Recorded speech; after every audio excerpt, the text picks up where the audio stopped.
Hello my lovely people and welcome back to the Travelogue, and I'm your host Willie DC. We are back with another good old JRPG review, and this time we're going to be covering the red-headed stepchild of Square Enix and the little brother of Final Fantasy, Romancing Saga, from 1992 on the Super Famicom. This is a series that I've only gotten into in the recent years, and it has a nice cult following behind it. I've only heard of it in passing for so many years. But with my recent interest, you have to ask yourself, how did I manage to do that and what caused me to jump in? Well, the series has a mobile game that's been out for the past almost 3 or 4 years, I'd say. Don't quote me on that. It's called Romancing Saga Reuniverse. It's on your Androids and your iOS. No, I'm not sponsored. Lord knows I wish I was. But that's neither here nor there. That mobile game is the reason that I got into the series. I will have some footage playing right here so you can see it, but it is a free-to-play game. My curiosity was just peaked through the roof on this game, and I was just like, let's try it, let's actually give it a shot and see about this series. And ever since then, I've been kind of hooked on this series. Like, I love Final Fantasy, but I got a nice soft spot for Romancing Saga as well. I log in on that game on a regular basis. I grind, I do everything. So after that, I just decided to study up on the series and just get acquainted with it. It's actually pretty fucking awesome, if I had to say so myself. But enough about me and my history and how I decided to get into this. Let's talk about the history of the series itself. So I'll see y'all on the other side. To begin talking about the story of this series, this is literally the 4th game in the Saga franchise. There were 3 before it, known as Final Fantasy Legend over here in the States, and I think it's known as Makai Toshi or Makai Denshi Saga. I will have it edited here so you can know what I'm talking about. But it is the first of the Romancing series. Production for this game started in 1990.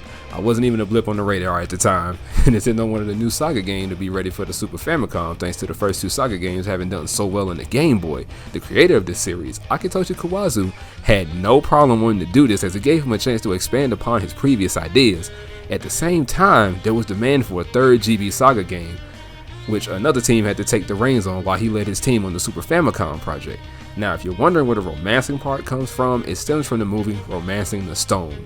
It was mentioned to Kawazu by Nobuyuki Inoue as a way to keep the Saga name, but sort of just, differentiate itself from the predecessors, although Kawazu wanted to dump the Saga part altogether. Magically, that stuck once the art and things started to fall into place, with art and character design being handled by Tomomi Kobayashi and the music being done by composer Kenji Ito. Kawazu was trying his best to make something new, which definitely led to a bunch of struggles along the way. He didn't want the game to be a straightforward adventure. He wanted multiple characters, but had to figure out how to make these characters all tie into the main storyline. And this led to the creation of what he calls the free scenario system, which made the game much more open world rather than linear. He in the end landed on having 8 characters. He jumped through numerous hoops to make this work as best he could, although he had to cut some things out to make it happen.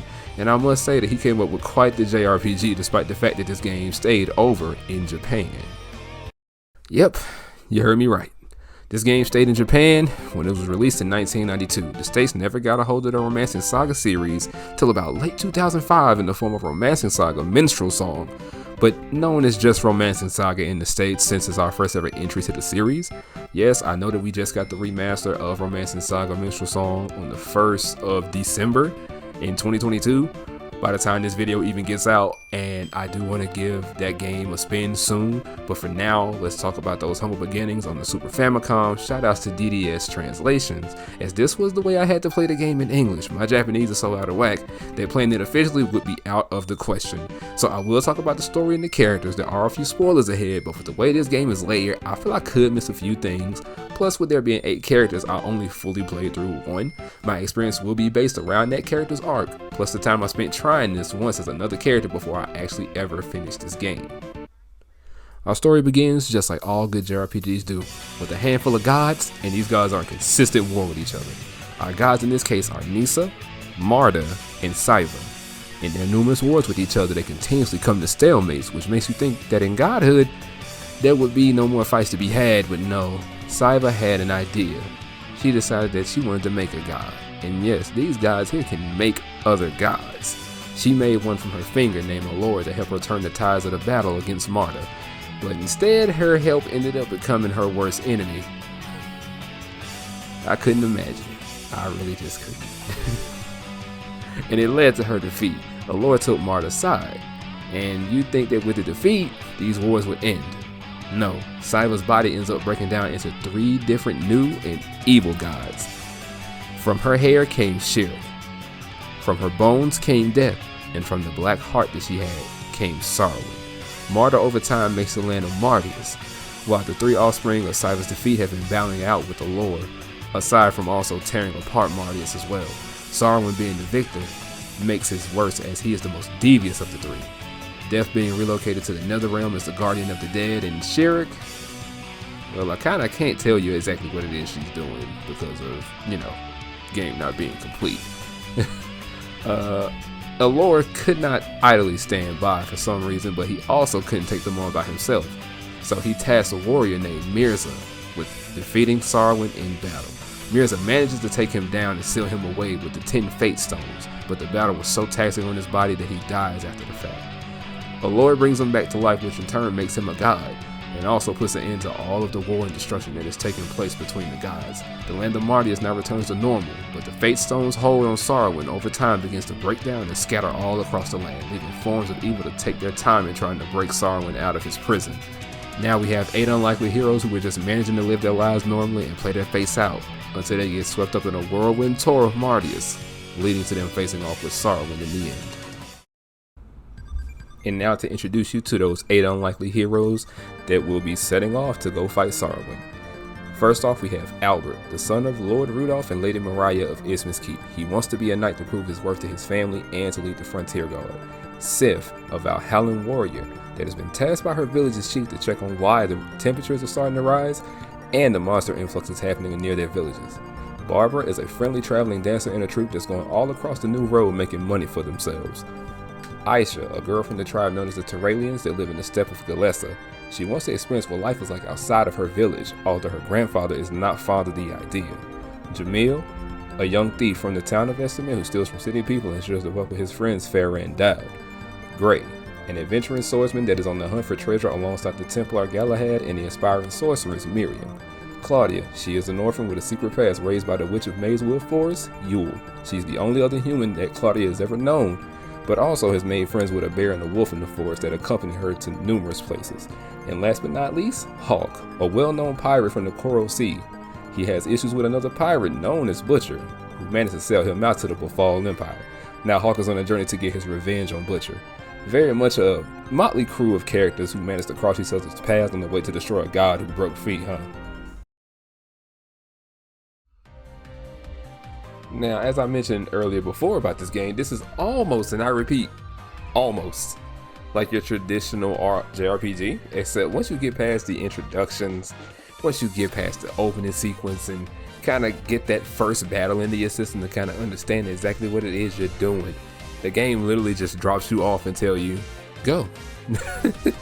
That's literally all there is to it. It's like, remember when I mentioned this thing called the free scenario system that I was talking about? The thing that Akitoshi Kawazu put into this game, it literally is that. It allows you to pick up at any route that you choose to go down. Any route. So literally once you start, you only have a few choices, but you can go wherever you need to go to kind of get the answers to your questions. It's very Western RPG like in a sense. And as I said, my only experience came from like maybe a 10-15 minute try, and then there's my full playthrough. And I'll give you the small gist of it, at least from my playthrough. First off, before I begin though, when you start this game up, like I told you earlier, and I introduced you to 8 characters, you can start with any of these characters at any given point. But remember, they all start in different locations, different stats, and everything under the sun. Even when you start off with them, you can change their name, you can change what hand they're dominant with, and you can even change who their parents were in the game to kind of guide how their stats line up as you go through. Now, with that out of the way, let's talk about the gameplay elements and let's talk about my playthrough. My very first playthrough of this game begins with Albert, the Prince of Isthmus Keep. The way the game starts is that it introduces you to him, his sister Diana, and his parents. And your sister is ready to go on this quest that allows her to go out and fight monsters, even though her parents are not really into the whole idea of it, but they send you along with her and two of the Imperial Guard. Y'all go out, y'all go and fight these monsters that are taking over the mountainside, and you clear them out, you come back, and everything's fine. Until the castle gets sieged upon by said monsters that you just cleared out. They begin to ransack the castle, y'all are fighting your way through. Your parents don't make it, sadly, but y'all make your way out through a secret passage on the eastern side of the castle, but once y'all get through, sadly, y'all are separated, you and your sister, by dragons. And this is where the game kind of introduces its first choice in the free scenario system, even though this choice here does not have any truly lasting effect on what happens through the game when you're playing. And after that, your sister is left behind. You end up jumping off a cliff and you end up in some stranger's home as you come to, and then once you're done there and you thank them for their help, you're pretty much let loose. Now, as I mentioned before, once you get out of that cabin from being helped, you'll be near a town, and this is basically where the game kind of lets you loose. And once it does, you're just kind of out there on your own, doing exactly what you need to do, from taking in battles and finding quests. But the way to find quests is you kind of have to do things a bit trial by fire. So in any towns you find yourself in, talk to the NPCs that are there. Talking to them gets you the quest and opens up locales for you to go, because they will tell you about these things and they'll tell you the direction to go once you get on like opening the world map. Everything is kind of put out for you by NPCs in either the villages, the bars, the pubs, the towns, or the kingdoms. It's not like Final Fantasy where everything's kind of in a straight line, whereas you can kind of get there as you're walking and you talk to someone or you do certain things in places and then things open up. It's more or less once you get out there and you start talking to people, that's when you start getting things. So my advice to anyone who is really trying to play this game right off rip is get a notebook in hand, get a pen and a notebook, pen and paper. And I hate to say it, but it's almost going to be like class. If you start talking to people and they give you some information about something, write that down so that way you'll know exactly what it is you're going to do, because sometimes you'll find multiple quests within one place and you'll find yourself going, oh, I need to do this here, or I need to do that there. They give you information at every single turn to progress the game and get everything that you need to get done. And it's easy to get lost because of how many people you can find yourself talking to. But amongst those people, you can find party members as well. They are very much distinguished from the actual average NPC. You can spot them because, you know, they have a different sprite or they're more detailed in a way. So you won't have a hard time finding them. You can switch between those people that you've met once you like go on and on here and there from different towns, different places, different quests. Once you complete things, you will find more people and you can actually switch in between those people. You can have 6 people in your party. You can employ their services, 5 people at a time, and sometimes you get specific ones from certain quests, especially if you're doing something for a kingdom. You may get maybe an extra person from there and you can add them in because they are a part of the quest and they need to go with you. And the variety that you have in battle is kind of out there because there's only so many weapons you can choose from and so much magic you can choose from. But every character has something that they can do best. So take it upon yourself to get your hands on whoever you see fit to make your journey as easy as possible, because I won't lie to you, this game can kind of hurt you. Alright, I'm finally back on the screen again. Yes, new day, new shirt. Had to do it. I was taking my sweet time trying to get this done and everything, but let's talk about the leveling system of this lovely little Super Nintendo JRPG. So, Romancing Saga has a very interesting level progression system, and it isn't like your standard JRPGs. For those of y'all who have played Final Fantasy II, I'm not one of them people, but for those of y'all that have, and y'all have played that and know how that leveling system goes, it's very similar to this one. But it's a little bit more simplified, very much more simplified compared to what Final Fantasy II would have you do, such as you need to hit things with your weapons to gain strength, or use your magic to get better magic to increase your magic skills, or to take hits to gain HP, or in some cases hit yourself enough times to gain HP. It was a bit of a chore and a process to get stronger in Final Fantasy II. I learned this from watching Some Call Me Johnny's review of Final Fantasy II, because he's practically gone through like the first 7 games of Final Fantasy in a review series, and when he got to 2, I just couldn't believe what I was hearing. But once I found out who was leading it, the battle system and everything, him, yeah, it makes perfect sense now. But luckily in Romance and Saga, all you have to do is get into fights and your character's stats will grow. And it usually kind of depends on your parents and who you chose, what you chose your parents to be at the beginning. But your stats will grow bit by bit as long as you take in fights. So as long as you take in a fight, your strength will go up, your magic will go up, your willpower, intelligence, constitution, or well, not constitution, compassion, which is what I got because I played a English emulation ROM. There's that, so you'll see those stats go up, and it's based very much on what you do within the fight and how long those fights take sometimes too. Sometimes you'll get stats, sometimes you won't. At least early on, you won't get much of that. You'll get a lot of stats, and then later on, the stats kind of slowly come to a crawl, but then you start getting into harder fights and those stats come up. And I'll talk about this a little bit at length too, since I'm here. And with the weapons and magic. With the weapons, the best thing about this game, at least in my opinion, is that every character you come across, of all the 8 characters that you come across, not counting the temporary members that you find on certain quests, everyone can use everything.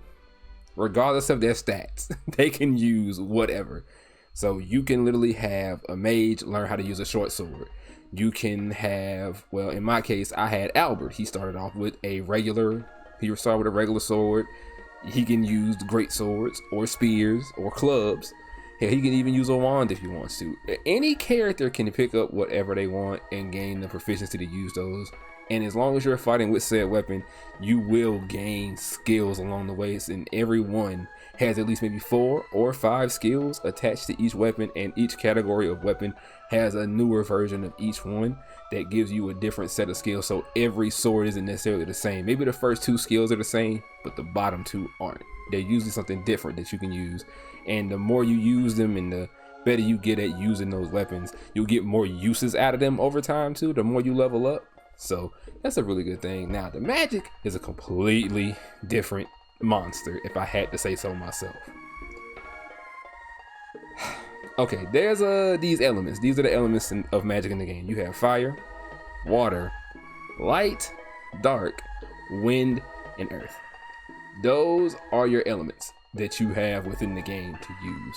Now, this is where the problem kind of comes into play. Once again, I'll be comparing it to his big brother, Final Fantasy. Final Fantasy, whoever has whatever magic, they can use that magic.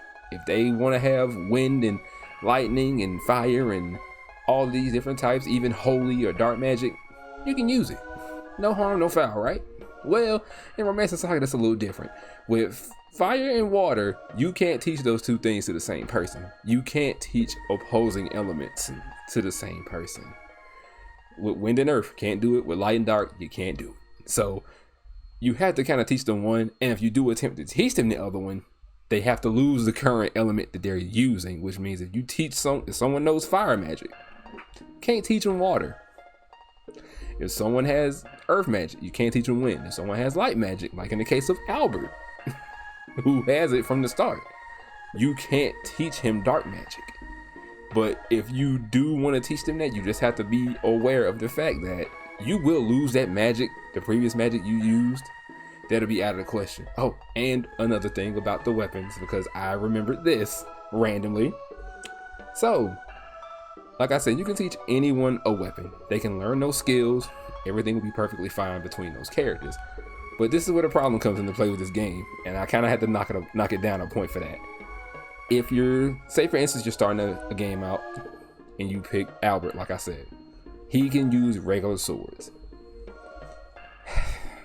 Hello, this is editing wheel here. So in the middle of me doing this, I had a slight lapse in my memory still talking about this part here, but I also remembered this here. And I decided to fire up the emulator to see exactly what I remembered, and so far I was right about what I remembered. Okay, so hear me out here. I'm mentioning the weapons in which you can equip, right? But you can also equip up to 6 things. You can equip 6 different things to a character. Now, just like I said before all this, or as I'm about to say in this, you can and will forget skills of said thing if you unequip it. But alongside having your weapons equipped, you can also equip your items. Now, when you equip your items as they are in your inventory, that is the only way to use items in battle, is to equip them like a weapon to use them at that point, because if you mess around and you don't put those on, you won't have them ready for you to use during a fight, because there is no item menu per se. There's only a defense option, a move forward or backwards, which moves them forwards or backwards within the lines of the battlefield, so that way you can have whoever needs to be where. And then there's your magic and your weapons, which you will have right then and there. So each character can hold up to 6 different things, so you can put 3 weapons on someone and 3 items on someone, or 4 weapons and 2 items. You get the gist of it, correct? That's what you can do. I apologize for interrupting right here and there, but you're gonna have to do it that way to get through this game, and that can be a bit troublesome if you don't know, because like I said before numerous times about this game, it does not necessarily tell you that, even though when you get into the equip menu, you will see your other items, like your healing items and so on and so forth, listed as something you can equip. So if you see a chance to equip an item, you want to use an item in battle, equip it, so that way you won't have to like find yourself going in and out. Back to the video. If you taught him to use another sword, you can teach him to use another sword, such as a broadsword or a rapier, a short sword, or you can teach him to use a club. You can equip maybe 2 or 3 different weapons to a character, you can. But here's where the problem comes into play. If you make it your business to teach them these things, and you take one of said weapons off, you can have a weapon, you can have 2 weapons at max and 1 at the halfway point. Take one of those max weapons off and put it back on them again, they will not have that stuff again. So you're gonna have to reteach them the weapon. I noticed that one time when I switched a weapon off of a character and I put it back on them, and then all of a sudden they didn't have those skills anymore. Yeah, it can get a little infuriating, so please watch your moves when you're doing this. The game, with this battle system and whatever, and its old progression, is fine. Just watch out for those things. Mind you, I'm only speaking on the Super Nintendo version. I cannot speak for the remaster, the remake, or the Wonder Swan version. I cannot speak for those, but I am speaking for the SNES version. The battle system of Romancing Saga is pretty much standard fare JRPG, except it's turn-based. I will tell you that. It is very much turn-based, but the way it operates is everyone selects their actions first, and then the turn plays itself out. So that's how the turns really play out, is that everyone picks what they're going to do. You set up all the actions and let the stats kind of decide what happens here or there. And like I said earlier, you have 6 characters, but they're all based in like this 3x3 grid that's in your menu, and you can place your characters where they need to be, whether they need to be in the front, the middle, or the back. And on top of that, when you're out roaming about, there are no random encounters in this game. Your enemies are on the screen for you to see. So if you see 3 or 4 enemies, and I will admit they will follow your every step if they are looking to fight you. So make it your business to try to do some trickery if you want to avoid a fight, or just run smack into them if you want to fight. But make it your business to know this. When I mentioned the 3x3 grid, you can make a formation. If they attack you from the sides or from the back, you will lose your formation, and whatever character may have been in the front could be in the back, and it kind of happens quite a bit if you're not ready for it. So please keep that in mind when you're playing this game. And there are boss battles, just like any good JRPG should have, and most of those are mandatory depending on which quest you're on, or depending on who you're running yourself into. So within this battle system, as I told you before, the 3x3 grid, you have 6 characters, but the way they line up is like vertically down from like 1 to 6, and whatever position they're in is what they are. Now, to get deeper into that, with the weapons such as maybe axes, swords, great swords, and foils, well, you know, rapiers, short swords, those things of that sort, each weapon does have a reach to it. And then there's also bows and people who use staffs for magic.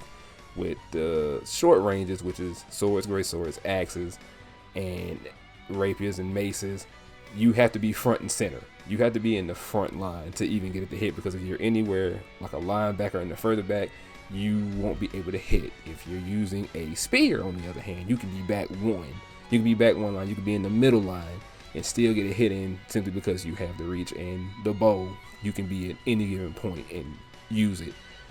And same thing with magic users. It's best to put your magic users in the back so they don't get targeted so easily, so that way they can actually cast. And everything in this game has like a skill point to it.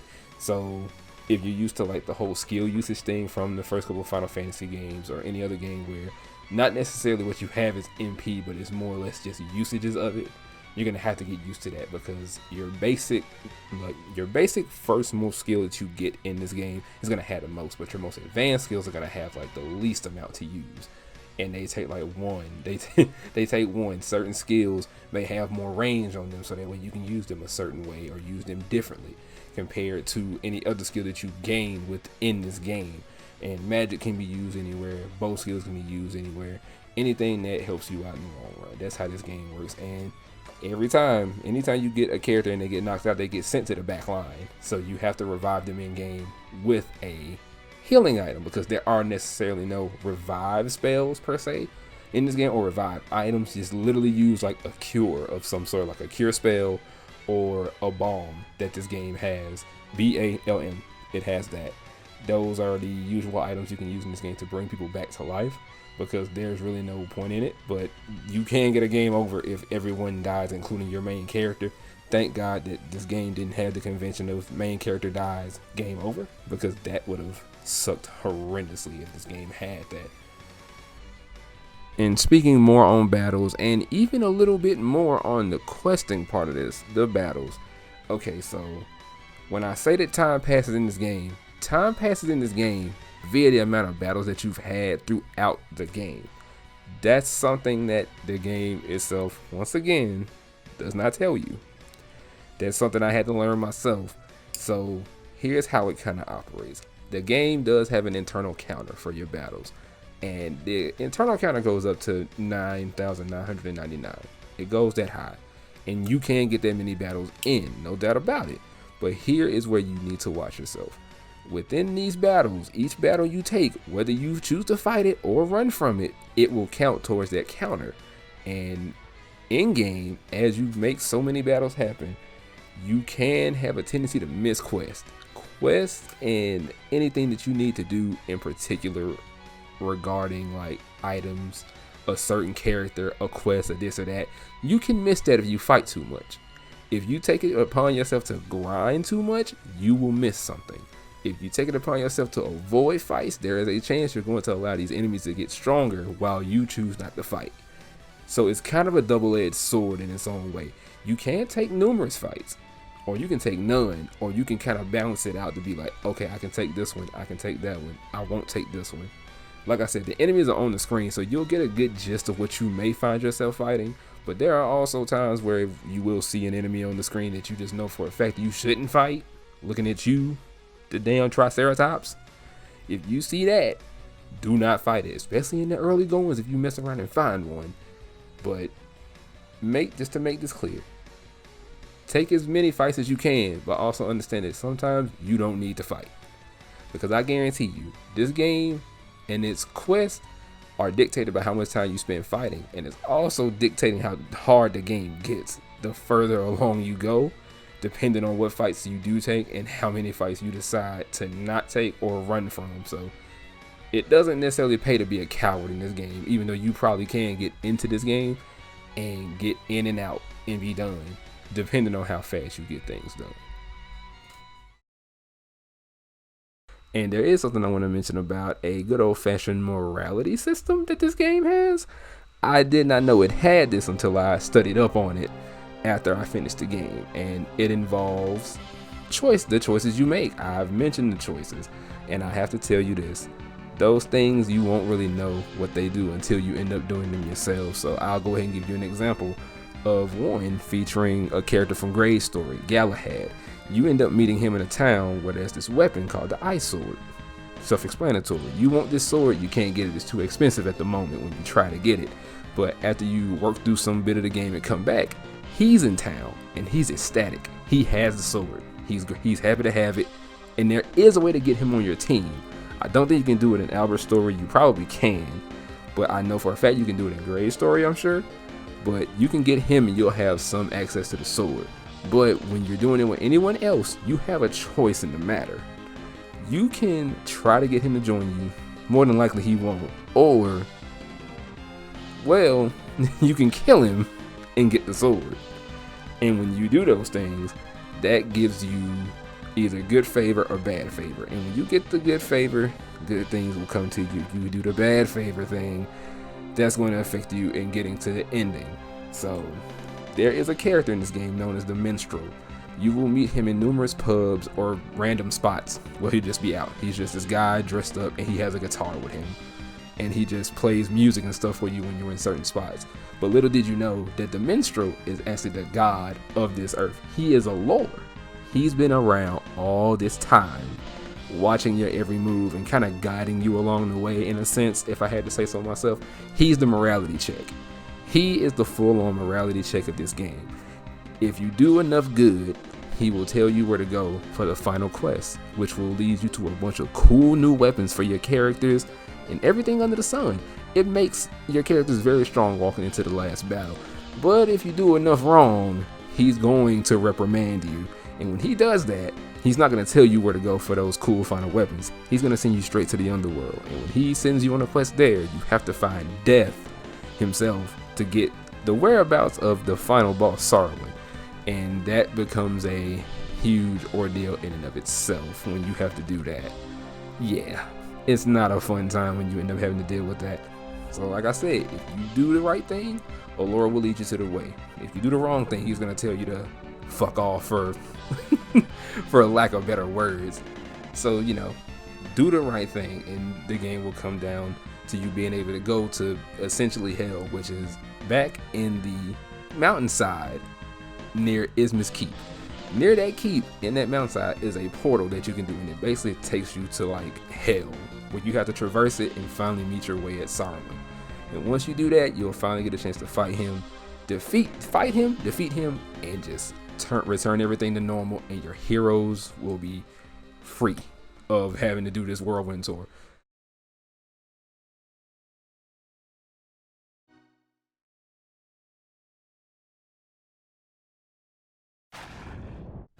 Romancing Saga is definitely a product of its time.